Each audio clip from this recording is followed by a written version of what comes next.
qu'est-ce que l'Église baptiste?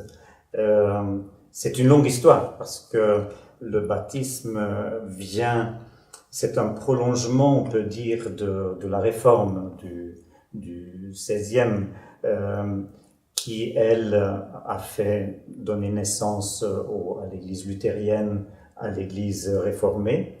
Et c'est dans ces milieux-là, plutôt en Suisse, que la réforme a continué en quelque sorte avec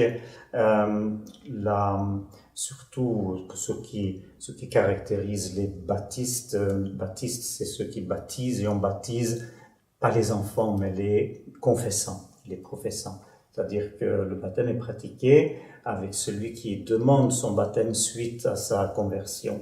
Et cela posait un problème pour les luthéro-réformés à l'époque, et ça s'est allé même jusqu'à la persécution. On jetait des gens dans les fleuves, des ponts et tout ça. C'était sérieux à cette époque-là. Et est né un mouvement qu'on appelait anabaptiste, c'est-à-dire il rebaptisait les gens. Enfin, c'est le nom qu'on donnait de l'extérieur. Ensuite, ce mouvement-là, il vit encore en France, on peut dire, à travers les Ménonites, qui est les descendants directs, je dirais, de ces anabaptistes. Mais les églises baptistes sont nées dans la rencontre entre ces anabaptistes, donc d'origine européenne, continentale, etc., avec des piétistes anglais, des soldats venus pour les guerres, enfin, etc. Et il y a des églises de maison qui sont nées dans le nord de la France.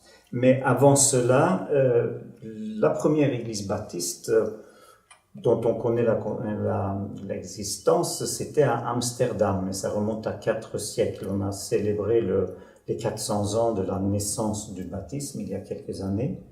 Et donc ça, c'est l'origine du baptisme, une rencontre entre ces gens qui baptisaient les croyants et des piétistes qui insistaient sur une cohérence entre la confession chrétienne et la vie de tous les jours.